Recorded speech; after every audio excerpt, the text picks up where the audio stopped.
Muraho neza, ndabaje kandi nabasuhuje. Yesu nashimwe kandi Yesu nahimbazwe. Mbahaye ikaze mu ijambo ry'Imana ry'uyu munsi tugiye gusanga muri Samweli wa mbere ibice 17, turasoma umurongo wa 22 dusoreze kuri 27.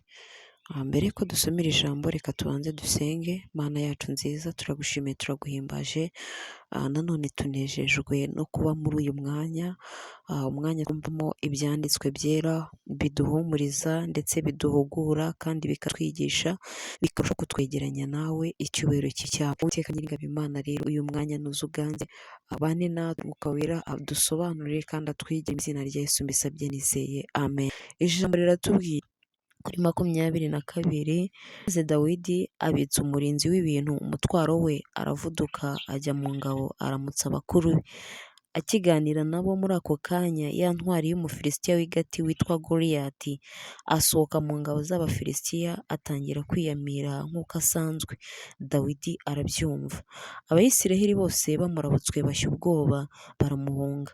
Abayisiraheli baravuga bati, aho mubona uriya mugabo uzamutse, ni ukuri azanywe no gusuzugura Isiraheli. Umuntu uri bumwice, umwami azamugurira ubutunzi bwinshi, amushyingire umukobwa we, kandi azaha inzu ya se umudendezo muri Isiraheli. 26. Maze Dawidi avugana n'abantu bamuhagaze iruhande ati, uzica umufilisitiya agakuraho Isiraheli igitutsi bazamugorora bate? Mbese uwo mufilisitiya utakebwe usuzugura ingabo z'Imana ihoraho ni muntu ki? Abantu baramusubiza bati, uko niko bazagororera umuntu uzamwica. Amen. Bakunzi b'ijambo ry'Imana, mbazaniye ijambo rivuga ngo ibyifuzo by'umutima wawe, ibyo wasabye Imana. Imana ifite inzira nyinshi Imana yanyuzamo kugira ngo ibiguhe. Dawidi ntago yari azi ko hari igihe kizagera agahura n'iyi ntwari yitwa Goliyati, cyane ko yari n'umwana mutoya utari wemerewe kujya ku rugamba. Bibiliya itubwira yuko we yari agiye kwirebera abavandimwe be, agiye kureba bakuru be, ariko akigerayo asanga hari intwari, hari umuntu wamenyereye intambara, wamenyereye kurwana ubuzima bwe bwose, yasuzuguye Isiraheli. Ngo nuko Dawidi yitegereza ku gasuzuguro, yumva ayo magambo y'uwo muntu, kuko byari bihuje n'icyo Imana yavuze kuri Dawidi, bimutera kugira umujinya mwinshi, ndetse kandi agira ifuhe ryo mu buryo bw'Imana. Aravuga ati, mbega uwo muntu ni bwoko ki? Uwo muntu utarakebwe, uwo muntu udakijijwe, uwo muntu utazi Imana, ni gute atinyuka gusuzugura abantu b'Imana?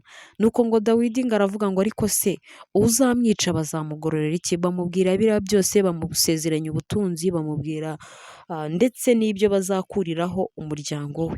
Hari umugisha Imana ishobora kuguha ugahindura amateka y'ubuzima bwawe, atari we wenyine ahubwo ndetse n'abagukomokaho, kandi ndetse n'umuryango wawe wose muri rusange. Dawidi baramubwiye ngo umuryango we uzashyirwa mu mudendezo, kuko ubundi ntago bari ababo ngo bigenge, ahubwo ni nayo mpamvu bakuru be bari barajyanywe ku rugamba, ni uko batari ab'umudendezo. Imana yacu ishimwe. Ariko muri iki gitondo ndetse no muri uyu munsi, bitewe n'igihe wumviye iri jambo, wumve yuko Imana igusezeranye yuko ishobora kuguhereza umugisha, uhindura amateka y'ubuzima bwawe ndetse n'amateka y'umuryango wawe.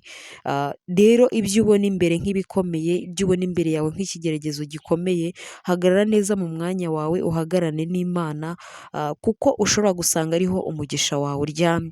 Ikindi kandi, ku ruhande rw'Abayisiraheli twigereranye nk'abantu bubaha Imana bose, bajya bahura n'ibigeragezo, bajya bahura n'intambara.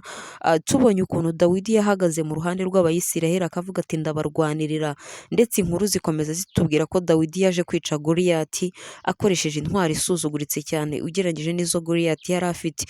Rero reka Dawidi ku ruhande rw'Abakristo tunamufate nka Mwuka Wera, ujye uhishurira Abakristo uko bakwiriye kwitwara ndetse n'uko bakwiriye kugenza.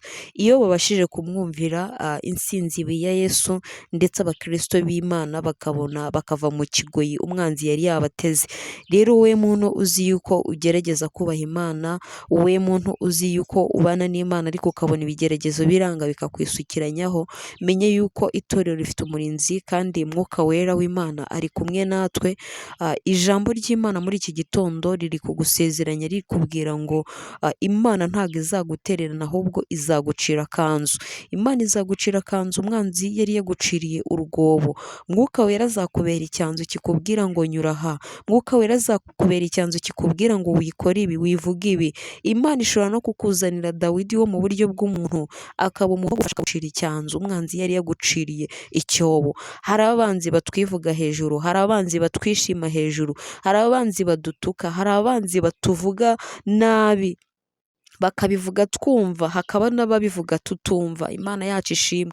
Abo bose Imana niyo ibazi kandi abo bose Imana niyo itanga imbaraga zo kubanesha. Rero Imana yaguhindura Dawidi ukanesha abo banzi bawe, kimwe n'uko Imana yakoresha ikoresheje Mwuka Wera ukuburira, kimwe n'uko Imana yanakoresha undi muntu akaza akakubera Dawidi, nk'uko Dawidi yakuyeho igisuzuguro cya Goliyati ku Bayisiraheli bose. Imana yacu ishimwe. Nimumenye yuko Imana idukunda, Imana iturwanirira kandi Imana itwitayeho ku manywa na nijoro, kandi imbabazi zayo nyinshi arizo zikomeza kudukurikirana. Ndabakunda rero, iri ni ryo jambo Umwuka w'Imana yari yampaye. Tuzabonane mu ijambo ry'Imana ry'ubutaha. Imana ikomeze kubarindana imiryango yanyu mu izina rya Yesu. Amen.